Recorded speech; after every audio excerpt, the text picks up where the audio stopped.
महाकाय सूर्यकोटिसमप्रभ निर्विघ्नं कुरु मे देव सर्व। जब रात होती है तो हम एक दिया जला लेते हैं और उसकी रोशनी में खुद को महफूज समझते हैं, मगर उस रोशनी के परे जो अंधेरा है वो अपने अंदर बहुत सारी कहानियां समेटे हुए है और इन्हीं कहानियों को आप तक लेकर आता है। रात के अंधेरे में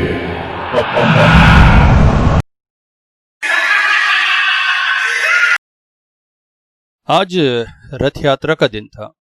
वैसे हमारे ऑफिस में इस तरह की कामों में छुट्टियां नहीं मिलती, मगर शहर में रथ यात्रा का हुजूम देखते ही बनता है। लोग मेलों में घूमना, झूलों में झूलना, रथ खींचना और न जाने क्या क्या कर कर आनंद का अनुभव लेते हैं, मगर मुझे इन सब से जरा सी कोफ्त है। वो तो अच्छी बात है कि ऑफिस में छुट्टी नहीं होती, इसलिए दिन ऐसे ही बीत जाता है, मगर इस बार हमारे नए ऑफिसर बंगाली थे। उन्होंने छुट्टी तो नहीं मगर हाफ डे अवश्य दे दिया। 2 बजे ऑफिस बंद होने की बात हुई। ऑफिस से निकलकर सोचा थोड़ी देर मेले वाले इलाके में घूमता हूं, फिर ट्राम पकड़कर सीधा तारानाथ के घर जा पहुंचूंगा। लोगों का उत्साह देखते ही बनता था। सुबह से हल्की फुल्की बारिश हो रही थी। बड़े बूढ़ों को कहते सुना था कि रथ यात्रा के दिन बारिश जरूर होती है। वैसे कलयुग में कुछ भी हो सकता है, किसी किसी साल तो सूखा पड़ता है, मगर इस साल सच में बारिश हो रही थी। उस बारिश में भीगकर भी लोग झूला झूल रहे थे, मेला घूम रहे थे। सब कुछ देखकर बड़ा आश्चर्य लग रहा था, मगर कहा ना, भीड़ भाड़ मुझे पसंद नहीं, इसलिए मेले से निकलकर राम पकड़ी और सीधा तारानाथ के घर पर। दरवाजे पर दस्तक देते ही अंदर से चिरपरिचित आवाज आई, आओ आओ, 2 मिनट रुको, खोलता हूं। पता नहीं कैसे वो जान जाते थे कि कौन आया है। द्वार खोला तो चिरपरिचित हंसी के साथ, आओ, मैं तुम लोगों का ही इंतजार कर रहा था। कमरे में बैठक में आकर मैं कुर्सी पर बैठ गया और पूछ लिया, आपको कैसे पता मैं आऊंगा? अरे तुम लोग मेरी बातों को कहानियां समझो, मगर मधुर सुंदरी देवी ने मुझे वरदान दिया है भाई। रुको, चाय जरा देर से बोलूंगा, क्यों? किशोरी भी आ जाएगा। आज किशोरी नहीं आएगा, उसकी ऑफिस है और उसे पता भी नहीं कि मेरी हाफ डे है, मैं यहां आया हूं। अरे मैं कह रहा हूं वो आएगा भाई, 10 मिनट वेट करो, फिर चाय बोलता हूं, तब तक किशोरी आ जाएगा। हाँ, सुनकर मुझे हंसी आ गई। खैर, ये लीजिए। सिगरेट का पैकेट निकालकर मैंने टेबल पर रख दिया। ओ वाह वाह वाह वाह। सिगरेट निकालकर उन्होंने एक कश मारी। तुम लोगों के चलते बड़े आनंद में दिन बीतते हैं, क्यों? आप भी तो कहानियां सुनाकर हमारा मनोरंजन करते हैं, वरना मेस में अकेले पड़े पड़े। कहानियां नहीं, वो जीवन के अनुभव है मेरे, कितने बार बोलना पड़ेगा। तारानाथ अक्सर इस तरह से चिढ़ जाते थे। घड़ी में देखा तो करीब 9 मिनट हो गए थे। अभी तक किशोरी का कोई अता पता नहीं था। मैंने कहा, चाय बोल ही दीजिए, बड़ा मन कर रहा है, कि तभी दरवाजे पर दस्तक हुई। तारानाथ, तारानाथ जी है क्या? किशोरी साक्षात उपस्थित था। मैंने उससे पूछा, अरे तुम कैसे? तारानाथ हंस पड़े। अरे ऑफिस से आज जल्दी छुट्टी हो गई। आते हुए मृणाल बाबू मिल गए तेरे ऑफिस के, उन्होंने बताया कि आज हाफ डे था तेरा। मैं समझ गया तू कहां गया होगा, बस आ गया यहां। बैठो, अब चाय बोलकर आता हूं। मैं आश्चर्य से तारानाथ का चेहरा देख रहा था। चाय आते ही साथ किशोरी ने भी अपनी जेब से एक सिगरेट का पैकेट निकाल दिया। अरे वाह वाह वाह वाह, आज तो आनंद ही आ गया। चलो अच्छा हुआ तुम लोग गली के मोड़ पर मिले नहीं, वरना एक पैकेट कम आता। तो आज क्या सुना रहे हैं? आज आता हूं तुम्हें एक अद्भुत युवक की बात, जिससे मुलाकात हुई थी मेरी। अब तुम लोगों को तो पता ही होगा कि मधुर सुंदरी देवी की साधना के बाद हर रात वो प्रकट होती, मुझसे बातें करती, और इसी तरह वैराग्य में मेरा जीवन बीत रहा था। उफ, कितने सुखदाई पल थे वो। स्वर्ग का आनंद मिल रहा था कि घर वालों को पता चला कि मैं कहां पे हूं। वो खोजते हुए गांव तक आ गए। गांव वालों ने उसे बताया कि हाँ, एक बंगाली नवयुवक नदी किनारे रहता है, रात को पागलों की तरह न जाने किससे बातें करता है। गांव वाले मुझे पागल ही समझते थे। घर वालों ने जोर जबरदस्ती करके मुझे अपने साथ ले लिया। मां ने रोना धोना मचाकर मुझे संसार में बैठाने का फैसला करवा दिया और मेरा विवाह तय कर दिया।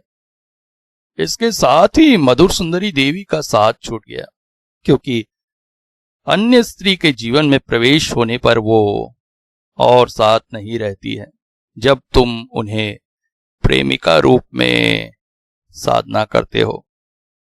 हालांकि जाते जाते उन्होंने मेरी कोई क्षति नहीं की, अपितु वरदान ही दिया कि धनी नहीं हो पाऊंगा, मगर खाने पीने की कभी कमी ना होगी। पत्नी काफी सुंदर थी। भोग विलास में डूबकर धीरे धीरे वैराग्य छूटता गया। मगर पिता के कंधे पर बैठकर कितने दिन खाता, सो पत्नी को साथ लेकर शहर चला आया। मगर जहां बहुत सारे डॉक्टर हों, वहां किसकी प्रैक्टिस अच्छी चलेगी? शहर में इतने सारे ज्योतिषी, सो मेरा काम उतना अच्छा न चल रहा था। शहर के पास वाले ही गांव की तरफ अपना निवास बनाया, मगर यहां भी खास सफलता न मिली। गांव से कुछ जमा पूंजी साथ ले आया था, उसी से घर चल रहा था। सोच समझकर तेल का पीपा खरीदा, उसे ठोक पीट कर बोर्ड बनाया। ज्योतिषाचार्य, हस्तरेखा, कपाल रेखा दर्शक और घर के दरवाजे पर लगा दिया। इससे एक दो ग्राहक आने लगे, मगर धनोपार्जन अभी उतना अच्छा नहीं हो रहा था। मगर काम चल रहा था। ऐसे ही एक दोपहर को खा पीकर पराशर होरा शास्त्र पढ़ रहा था। मैं आयुर्वेद के उस सिद्धांत पर विश्वास करता हूं जिसमें कहा गया है कि दोपहर को खा पीकर अच्छी तरह हाथ पांव फैलाकर एक अच्छी गाढ़ी नींद अवश्य लेनी चाहिए। और ऐसा ही मैं करता था। दोपहर में कोई भी अगर ग्राहक आता तो उसे चलता कर देता, क्योंकि वो मेरे आराम का समय था। होरा शास्त्र पढ़ते पढ़ते नींद आ रही थी कि तभी दरवाजे पर दस्तक हुई। मैं चौंक पड़ा। उफ, कौन है दोपहर को परेशान कर रहा है? दरवाजा खोला तो एक नवयुवक सामने खड़ा था। सिल्क की धोती, अच्छा सा कुर्ता पहना हुआ, आंखों में चश्मा। बोल पड़ा, हाँ, तारानाथ जी यहीं रहते हैं? हाँ, मैं ही हूं तारानाथ। कहिए, क्या काम था? जी, मैं पास के घर में आया था, आपका बोर्ड देखा तो सोचा आपसे मिल लूं। वैसे मैं दोपहर को किसी से बातचीत नहीं करता। जी, ज्यादा समय नहीं लूंगा क्योंकि जल्दी मैं वापस चला जाऊंगा। समझ में आ गया कि वह युवक जाने वाला नहीं है, सो उसे अंदर बुला लिया और नींद को त्याग दिया। वो आकर अंदर बैठा। अब असल में ज्योतिष चर्चा करना मुझे बहुत पसंद है। ऐसे में अगर कोई गुणी व्यक्ति मिल जाए तो उसका साथ कुछ देर के लिए अवश्य बैठता हूं, इसीलिए आपको परेशान कर रहा हूं। समझ में आ गया था कि यह बंदा आसानी से जाने वाला नहीं है, इसलिए मन बदलकर उससे बातचीत करना ही उचित समझा। होरा शास्त्र देखकर वो बोला, हाँ अच्छा, तो आप होरा शास्त्र पढ़ते हैं? वैसे कितनी भी किताबें पढ़ लीजिए, कुछ भी कर लीजिए, ये ज्ञान तो ईश्वर की तरफ से ही मिलता है, तभी आप किसी के बारे में कुछ बता सकते हैं। बात नवयुवक बिल्कुल सही कह रहा था। मैं मुस्कुरा दिया। असल में मैं भी थोड़ा बहुत ज्योतिष चर्चा करता हूं। अच्छा, तो मेरे बारे में कुछ बताओ। मैंने परीक्षण करने के अंदाज में उससे पूछा। कुछ देर वो मुझे देखता रहा, फिर बोला, अब बचपन से ही आपके साथ अद्भुत घटनाएं होती रही हैं और गुरु का सानिध्य भी मिला है, मगर तंत्र जगत में आपका प्रवेश नहीं हुआ है और होगा भी नहीं। संसार ही आपके लिए उचित है। अब एक बड़ी देवी की कृपा है आप पर, हालांकि पूरी तरह से उनका सानिध्य नहीं मिल पाया। आप संसार में आ गए, शव साधना भी कर चुके हैं, तंत्र जगत की किसी बहुत बड़ी साधिका से भी मिल लिया है आपने। उसकी बातें सुनकर मैं आश्चर्यचकित था। इतनी छोटी उम्र का नवयुवक इतना सुंदर वर्णन कर रहा था। अब कितने हद तक सही हूं मैं प्रसन्न हो गया। अब मेरे बारे में कुछ बताइए। मैंने गौर से उसका निरीक्षण करना शुरू किया। ज्योतिष अध्ययन में तुम्हारा बहुत विश्वास है। हाँ, मगर अभी तक गुरु का सानिध्य नहीं मिला है। क्या करूं, कोई अच्छा व्यक्ति मिलता ही नहीं। जितने भी हैं सारे चोर फंड है। ऐसे लोगों का सानिध्य करके भी क्या होगा? आप बनेंगे मेरे गुरु। मैं इस तरह से तंत्र दीक्षित व्यक्ति नहीं कि तुम्हारा गुरु बन सको, मगर इंतजार करो, हो सकता है आगे कोई गुरु मिल जाए। देखिए, यहां भी मेरी इच्छा पूरी ना हो सकी। विवाह आदि नहीं किया है तुमने और करोगे भी नहीं। हाँ, संसार में मैं फंसना नहीं चाहता, बस ज्ञान प्राप्त हो जाए, इसी बात की खुशी है। अच्छा, मैं उठता हूं, कहकर वो उठ गए। बाहर की तरफ जाने लगे। मैं उन्हें छोड़ने के लिए बाहर आया। आपको आने का कष्ट करने की जरूरत नहीं है, आप बैठिए, मैं चला जाऊंगा। कहते हुए वो पैरों में चप्पल पहन रहा था कि अचानक बोलने लगा। शुक्रवार? अच्छा, शुक्रवार, इसी शुक्रवार? हाँ, इसी शुक्रवार। अजीब सी भावभंगिमा थी उसकी, जैसे मुझसे नहीं किसी और से ही बातें कर रहा है। मैंने पूछा, क्या हुआ शुक्रवार को? मगर मेरी बात जैसे उसने सुनी ही नहीं। अपने ही भाव में चप्पल पहनकर बाहर जाने लगा। जाते हुए मुझे अलविदा भी नहीं कहा। हाँ, शुक्रवार ठीक है, शुक्रवार को ठीक रहेगा। हाँ, शुक्रवार को कर देना। कहता हुआ वो चलने लगा। उसे देखकर समझ में आ रहा था कि अब भी वो भाव में था। उसके पैर ऐसे लड़खड़ा रहे थे जैसे कोई शराबी लड़खड़ा रहा हो, मगर मुझे पता था उसने शराब नहीं पी थी। कुछ ही देर में मेरी आंखों से वो ओझल हो गया। उसके जाते ही पत्नी सामने उपस्थित थी। उसके चेहरे के भाव अजीब से थे। बातों से पता चला कि घर में ना तो चावल है ना दाल है, खाने का कोई सामान। मैं तुरंत ही बैग लेकर किराने की दुकान पर चल पड़ा। उस समय छोटे गांव में हाट बाजार एक खास दिन ही लगा करता था। उस गांव में शनिवार को, बाकी समय सामान चाहिए तो किराना दुकान में जाओ। हाँ, आज के किराना दुकान की तरह चावल दाल ही नहीं, साग भाजी सब कुछ किराना दुकान वाला ही रखता था। हाट के दिन को छोड़कर हफ्ते के बाकी दिनों के लिए अंडा, यहाँ तक कि मछली वगैरह भी वही मिलती थी। मगर मेरी जेब में पैसे नहीं थे। बड़े संकोच के साथ किराने वाले से कहा, सामान दे दीजिए, पैसे 1-2 दिन बाद दूंगा। किराना वाला काफी व्यवहार कुशल था और मुझ में उम्र से बड़ा भी था। उसने कहा, कोई बात नहीं, समझ रहा हूं महाराज, दीजिए बैग, जब हो दे जाइएगा, सामान ले जाइए। मन में बेहद कष्ट और संकोच था, क्योंकि जिस तरह का मेरा ज्ञान था उसके हिसाब से मुझे तो काफी सारे ग्राहक मिलने थे, मगर मिल नहीं रहे थे। विचार ये भी आया कि मधुर सुंदरी देवी ने तो कहा था कि जीवन में कभी खाने पीने की कमी ना होगी, मगर अब तो भूखों मरने की नौबत आ रही है। क्या देवी का कथन झूठ था? यही सब विचार करता करता घर लौट आया।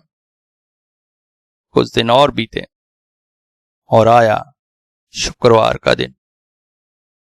उस दिन सवेरे से ही कुछ अजीब सा अनुभव हो रहा था। जैसे तुम लोग को पता ही है, मुझे पहले से पता चल जाता है।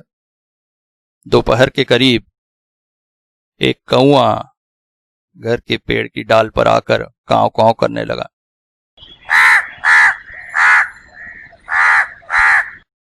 उसे भगाने का बहुत प्रयास किया, मगर वो गया नहीं। थोड़ी देर में एक और कौआ आकर बैठा।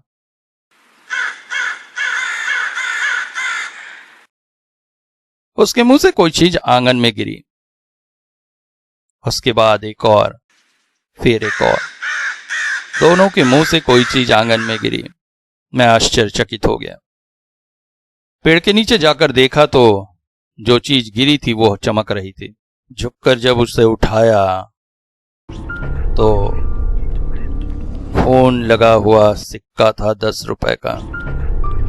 मेरे सामने 30 रुपए पड़े हुए थे। ये उस समय की बात है जिस समय 30 रुपए आज के 300 रुपए के बराबर होते थे। परिवार के महीने भर का खर्च चलाया जा सकता था। खून में सने उन सिक्कों को मैंने उठा लिया। बात दिमाग में यही आई कि शायद बाजार से ये कौवे उड़कर आए, मछली की दुकान के आसपास घूम रहे होंगे और वहां से अपना भोजन चुनने के दौरान या तो किसी मछली के पेट से या मछली के दुकान वाले से गिरे हुए सिक्के भी साथ में उठा लाए और मेरे आंगन में आकर गिरा दिया। मगर मेरी आवश्यकता की तो पूर्ति हो गई थी। मैंने सिक्कों को धो लिया और बाजार चल पड़ा। किराना वाले के पास पहुंचा और बोल पड़ा, सामान दे दीजिए। असली में आज बाजार नहीं जा सका, इसलिए सोचा आप ही से सामान खरीद लूं। आज बाजार जाके क्या करते? आज तो बाजार का दिन नहीं है ना। हाँ, आज तो शुक्रवार है बाबू, बाजार तो शनिवार को लगता है। मैं चौंक सा गया। अपनी बातों को संभाल कर कहा, लगता है आज मैं भूल गया। मगर अगर आज बाजार का दिन नहीं है तो उन कौओं को वो पैसे कहां से मिले और वो खून से सने हुए मछली की दुर्गंध में क्यों थे? सामान लेकर यही सोचता सोचता मैं वापस घर लौट आया।